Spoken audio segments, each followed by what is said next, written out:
Am I ruining my friend's wedding by not wanting to wear the new puke-colored dress the bride specifically picked out for me, even though all of the other bridesmaids get to wear the beautiful emerald-colored one that was picked out over a year ago? A few months ago, my 32F, good friends, 33M, Riley, fiancé, 33F, Sam asked me to be a bridesmaid. The bride-to-be and I have always been friendly but not very close. She never seemed very interested in getting to know our friend group despite repeated attempts, so I was pretty surprised when she asked me. Still, I agreed. The wedding is coming up in a few weeks, and while I'm more than happy to take part, I've been having some issues with the dress situation. The bridesmaid dress was picked out last year and the fittings were officially finished last month. Sam paid for everything. The plan was for all bridesmaids to wear the same exact dress. She really stressed that she wanted all of us to look identical. But, during brunch 2 weeks ago, she told me that I'll need to wear a different dress. Apparently, she decided that all of the bridesmaids should have a different look instead of looking identical. I thought it was a bit weird to change something like this so late in the game, but didn't really think much else of it. We agreed to a date/time for my fitting, and continued with brunch. Fast forward to the day of my fitting last week. The new dress was unexpected. While the old dress was a cuffed-off-the-shoulder emerald green dress with a high slit and was fairly form-fitting, this new dress was giving elevated muumuu. It was shapeless and long-sleeved, and was what I can only call vomit green. Regardless, I agreed to wear the dress, thinking at least the other bridesmaids would join me in my suffering. 2 days ago, during dinner with one of the bridesmaids, I asked if she's already seen her new dress. She looked confused, and asked me what I was talking about. I reiterated what Sam said during brunch, and she looked even more confused, and told me that she hasn't heard anything about getting a new dress. This is when a few alarm bells started going off. Later that night, I texted all of the other bridesmaids asking if they'd been told anything about getting new dresses, and they all said no. I once again reiterated what Sam told me during brunch, and they agreed that the situation was starting to look a bit sus. One of them suggested that it may just be a misunderstanding. I didn't understand how it could be a misunderstanding, but decided to speak with Sam again anyways. I called Sam yesterday, and after some generic chit-chat, I asked her why she hasn't told any of the other bridesmaids that they're getting new dresses. Long silence. So much so that I thought the call disconnected. She then told me that she made a last-minute decision not to get everyone different dresses, but I'd still be wearing a different dress because she already bought it. She already bought the old dress too, so this reasoning made zero sense. I tried to reason with her by mentioning how strange it would look for one bridesmaids to look completely different from the others, and would draw unnecessary attention, but she said she didn't mind. She then rushed to get off the phone, and basically hung up on me. Later that day, I texted her to tell her that I didn't feel comfortable wearing that dress, and I kind of felt like she's picking on me for some reason. Haven't received a response yet. Part of me feels like I'm being a bit dramatic, but another part of me feels like singling me out for no reason. I don't want to cause any drama or stress, but I also don't want to feel uncomfortable at the wedding. So, am I a jerk here? Commenter, she jelly girl. Do not participate in the wedding if she is going to be such an You should tell your friend because that is BS all around. Update 1. Didn't think I'd have an update so soon, but here we are. I spoke with Riley over the phone last night, and explained the entire dress situation. He seemed more disappointed than surprised, which caught me off guard, and was pissed on my behalf. He then told me what he believes is the reason behind Sam's newfound hostility towards me. Last month while he and Sam were having dinner with his family, his mother let it slip that Riley and I kinda went on a date a while ago. To be clear, we did not actually date. We went on a double date with a friend and a girl he was into because he was so nervous. I never even counted it as a real date because Riley and I were just there to make our friend more comfortable. There has never been anything even remotely romantic between us. Also, keep in mind that this happened almost 12 years ago. I had honestly completely forgotten about it. Riley said that he explained everything to Sam to drive home the fact that it wasn't a real date, but she was fixated on him not telling her about it until now. She said that if it was truly not a real date and if he really didn't have any feelings for me, then he would have already told her about it. Things were tense for a few days, but they later apologized to each other, him for not saying anything and her for overreacting, so he thought that the issue was resolved. That seems to not be the case. Anywho, Riley plans on speaking with her tonight, so we'll see what comes of that. Regardless, I don't think it makes sense for me to continue to be a bridesmaid, even if I'm allowed to wear the original dress. Hoping everything works out. Commenter, wow. That is super unhinged. It's a huge red flag. I agree that you probably should step out of the wedding party. Commenter 2.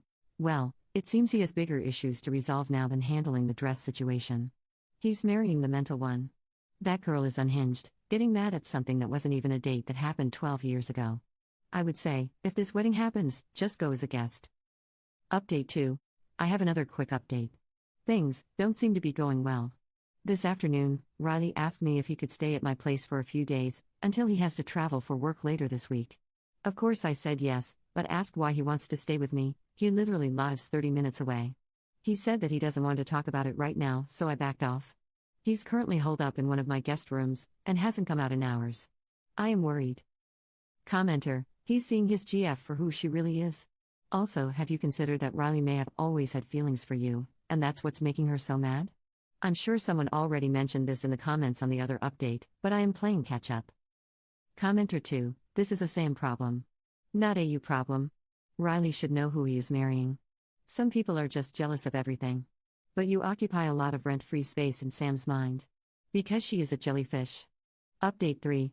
This afternoon, while Riley and I were at work, I received a call from the security desk of my residential community. Someone was there, claiming that they're my guest, but they didn't have a code and their name wasn't on the visitors list. It was Sam. I told security to deny her entry, which they did. Not even a minute later, Sam called me, but I didn't pick up. She called me thrice before I put my phone on Do Not Disturb, and then 4 more times after I did. She then sent a text saying you were causing misunderstandings. You need to send him back today. I'm home, but Riley is still at work. Haven't told him anything yet, don't want to stress him out while he's working, but will after he returns to my place. Also, haven't tried to contact Sam, and I don't plan on doing so anytime soon. Really don't foresee any convos between us going well right now. Random kind of funny thing to note, since yesterday, Sam has been removing me from the bridesmaid group chat, but the other bridesmaids keep re-adding me after noticing that I'm missing. This has happened 5 times. Commenter, how is Op causing misunderstandings? Sam has done all of this on her own. All the Op did was ask the bridesmaids if their dresses changed and informed the groom. Seriously, what the fudge did she think was going to happen when his close friend walked down the aisle in that monstrosity and no one else did? He'd have known what was happening and why, and he'd have been pissed. Update 4. Last night, after Riley returned to my place after work, I told him everything regarding Sam trying to come to my house, and showed him the text message and missed calls. He was pissed. I have never seen him so angry in all my years knowing him. He was completely silent but looked like he was 2 seconds from setting someone on fire. After letting him cool down for a bit, I asked him if he wanted to talk. He did. He told me that they always seem to argue about the same things. Then, she'd pretend to understand and be all right with everything only to bring it up again in the future. A few examples of the main things she'd say/bring up. Our friend group is toxic and too close. Riley should be thankful to her for keeping his drug habit a secret. A while ago, he mentioned to her that he smoked weed multiple times in uni. He's too secretive about work, and I know more about his job than she does. We're both feds who work in Intel, and our offices sometimes liaise with each other. He spends too much time with his family. He'd suggested couples counseling a few times, but she kept on refusing. They'd been doing pretty well for the past year or so and didn't argue much anymore, so he stopped grinding it up. Apparently, the absolute last straw happened the day he asked me to stay at my place. During the argument with Sam that led to this, initially regarding the dress debacle but snowballing into other topics, in addition to trying to get him to cut me out of his life, she also called me the N-word. I'm black BTW and Riley and Sam are white. According to Riley, that's when he knew that he was 100% done. Before he left, he told Sam that their relationship's over. Since then, she's been blowing up his phone, but he said he hasn't read any of her messages or answered her calls. She also sent him emails, which he has also ignored. He's going to tell his family and our friend group before he leaves for his work trip this week. I encouraged him to consider doing so sooner rather than later before Sam has a chance to try to stir things up. Also, when he returns from the trip, he plans on going back to his place to get his ring back from Sam, and tell her that she needs to find a new place to live. The house is his. We spent the rest of the night, and part of the early morning, eating leftovers and cookie dough, working our way through some Moscow mules, and watching Monty Python. It'll take some time, but I know he's going to be fine. Thank you, my dearest potatoes, for all of your insight, advice, and kind words. Love this community. Update 5. Hello, my potato peeps, it's been a hot minute. I'll dive right in. Apologies if this is scatterbrained. I've been stuck at an airport for 35 hours and haven't slept at all. I was able to convince Riley to tell his immediate family and our core friend group about the Sam situation before his work trip, as opposed to after. Specifically, he told them that he and Sam are broken up and there won't be a wedding, that they broke up on bad terms, and that everyone should take anything Sam may tell them with a grain of salt. He wasn't ready to tell them absolutely everything, just the important bits. Everyone was shocked, except for Riley's mom. More on that later. I was also able to convince Riley to not let Sam stay in his home while he was on his work trip. Before he left, took the ring back, had her pack enough items to last her for the duration of his trip, and told her she could get the rest of her things after the trip. His mother was there with him when he told this to Sam just in case it went down, but Sam took it surprisingly, suspiciously, well. No one really trusted her calm reaction, so Riley had all of the locks changed before his trip. Not even 12 hours after Riley left, Sam started blowing up my email. I blocked her number, which I guess she realized. Within the span of 24 hours, she sent me exactly 33 emails. Most were about me being evil, a cunt, a slut, low class, and a homewrecker. Some included pics of me and Riley, with varying captions like "should have known you wanted him all along," "I can tell you've always wanted to screw him," etc., and a few of them were just her begging me to let her have Riley back. Felt like I was getting whiplash. I didn't block her because honestly I was curious about how much Should would incriminate herself. She ended up sending me a total of about 60 emails. Fast forward to a few days before Riley returned from his trip. I was having lunch with his mom, and the topic of Sam came up. Potatoes, remember when I said that Riley's mother wasn't surprised when he told her about the Sam situation? That's because she wasn't. Apparently, she's always felt that something was kinda amiss with Sam, but she never really had anything concrete to tell anyone about and didn't want to seem dramatic, especially because Riley is aware that his mom and Sam never really clicked. Few things she brought up.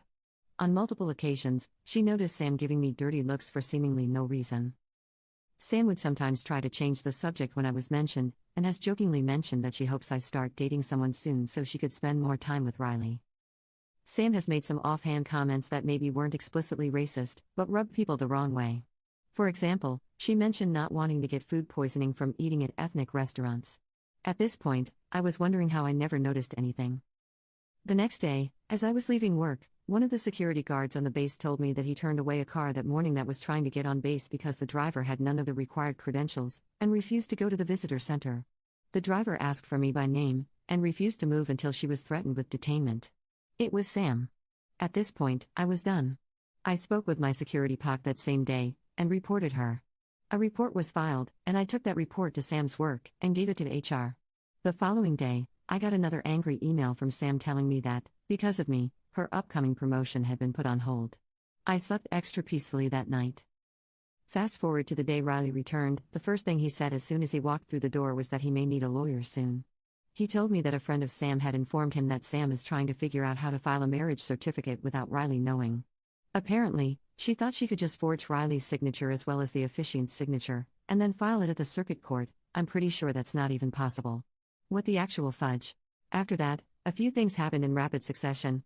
Riley retained a lawyer, who sent a letter to Sam informing her that what she tried to do was illegal, and legal action would be taken against her if she tried to file the marriage certificate. Sam refused to retrieve the rest of her things until Riley threatened to give everything away. She eventually took all of her stuff, as well as some things that weren't hers, mostly some random framed pictures. Riley has since got them back.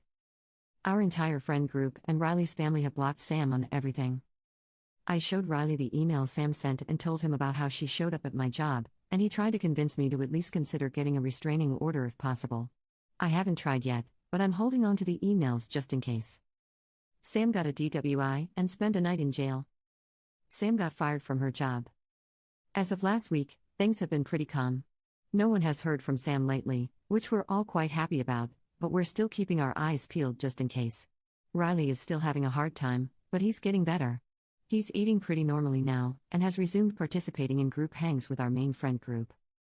Looking forward to the day Sam is a distant memory.